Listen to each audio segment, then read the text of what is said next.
Welcome back to the Curiosity Wiki channel, the place where you will find the most interesting curiosities and everything you need to know to have a successful life.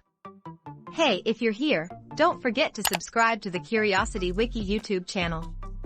Activate the bell to be the first to see the new videos.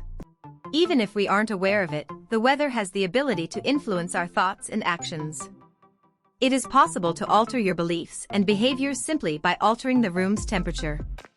When individuals are asked to judge a criminal's actions, studies have revealed that the criminal was described as hot-tempered and impulsive by the person in the hot room, but the identical criminal was portrayed as cold-blooded and calculative by the person in the cold room. Consider how you would feel if you were a criminal in front of a judge. The temperature of the room may have an impact on your future. However, that isn't the only technique to manipulate us. Since the dawn of time, businesses and politicians have been attempting to find new ways to deceive humans. Every year, businesses spend billions of dollars studying human behavior in order to find more successful ways to persuade us to buy their products, vote for them, or benefit them in some manner. So, how about we look into how corporations and politicians use us to make more money? They monetize emotions. Following World War I, many women became self-sufficient, working in industries alongside males, and some even began to smoke. Smoking was frowned upon by women, and it was thought to be something that only men did. The American tobacco industry hired Edward Bernays to persuade the woman to smoke at that point. Advertising used to be straightforward before he came along. When selling a car, the vendor talked about the car's features including speed, dependability, and efficiency.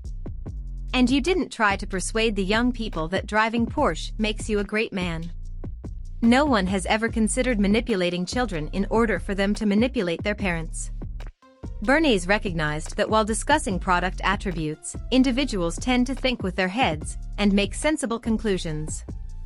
When you appeal to their emotions, though, people make irrational choices. As a result, he began marketing cigarettes as a symbol of women's liberation. He profited from the feminist movement. He held rallies where the women were forced to smoke. "Women," they'd exclaim, "light another torch of freedom." The news traveled swiftly, and smoking became a symbol of women's liberation. Bernays, on the other hand, did not stop there.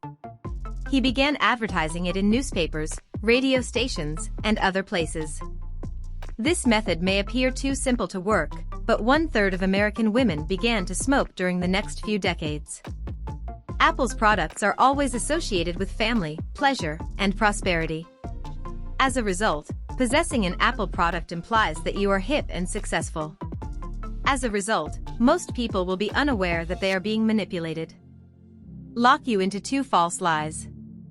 Have you ever pondered how people in positions of authority manipulate the general public? Assume we have a concept of true and false. Your mission is to eliminate the truth from the individual we're attempting to manipulate's field of vision. You can just divert people's attention away from it by focusing on something else. Humans, on the other hand, are wired to search and analyze. If you tell someone a lie, their mind will come up with a counter-argument. But when you separate the lie into 2 parts, everything changes, for example lie number 1, lie number 2. The human mind begins to believe that one of them is the truth, so it selects the best option and relaxes, believing that he has discovered the truth, when, in fact, he has discovered yet another lie. We are told, for example, that we may either get rid of immigrants and reclaim our jobs, or we can keep them and remain jobless. It's entirely up to you. They don't tell you, though, that you can have both. They say, you may either attempt to get rich and be unhappy, or you can stay average and be happy. They don't tell you, though, that you might be extremely wealthy while still being extremely happy. This is usually accomplished in 3 steps.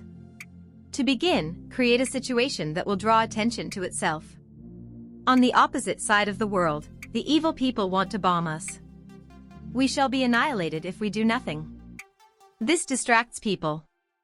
The problem may exist, but it is frequently overblown. Then there are 2 options presented to us. Either we live in peace but are constantly threatened, or we attack that country and address the problem. Finally, create two little groups of people, one that supports the war and the other that advocates for peace, and divide the entire society. However, none of these solutions are beneficial to society. They are only beneficial to politicians. This technique is frequently employed not only to distract people from serious issues, but also as a marketing approach. Corporations invent difficulties to generate buzz and bring attention to their products in order to increase sales.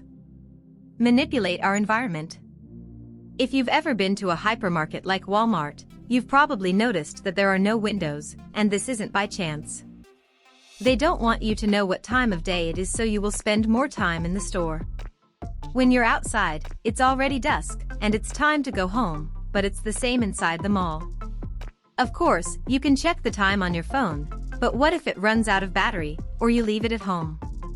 Attempt to locate a clock by glancing around, you're not going to succeed. They even purposely put the clock on the gadgets on display inaccurately just in case you check them out. Everything is geared to make you forget about the passage of time. Manipulate your behavior. Lower shelf prices are a little cheaper, and the cheapest things are placed at the bottom, because most people won't even see them. Except for the kids, who have their eyes at that level. That's why toys and sweets aimed for children are frequently found on the lowest shelf. We used to wonder why all pricing ended in 99 when we were kids. Why would you make it 9.99 if you could make it $10? It won't make a difference if you provide a single cent. However, it turns out that they analyzed our brains and discovered that we don't pay as much attention to the last numbers as we do to the first. It works as easy as it may appear. Huge trolleys are another simple but powerful way. Have you ever wondered why shopping carts are so large that most people can only fill half of them? It would be ideal if there were varied sizes, but unfortunately, hypermarkets know that seeing an empty trolley arouses your sense of emptiness and encourages you to buy more. Particularly when you turn around and see how full other people's trolleys are.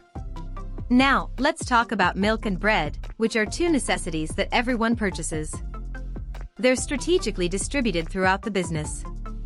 The milk is in one corner, the eggs in the other, and the bread is on the opposite side of the room. And it's not by chance. They want you to wander around the store and buy all they have to offer. Worse, they frequently modify the placement of the eggs, for example. They know you're coming for them, so why don't you take a quick tour of the store to locate them? You might enjoy some of their other offerings. Black Fridays. It was impossible for us to let this video close without it.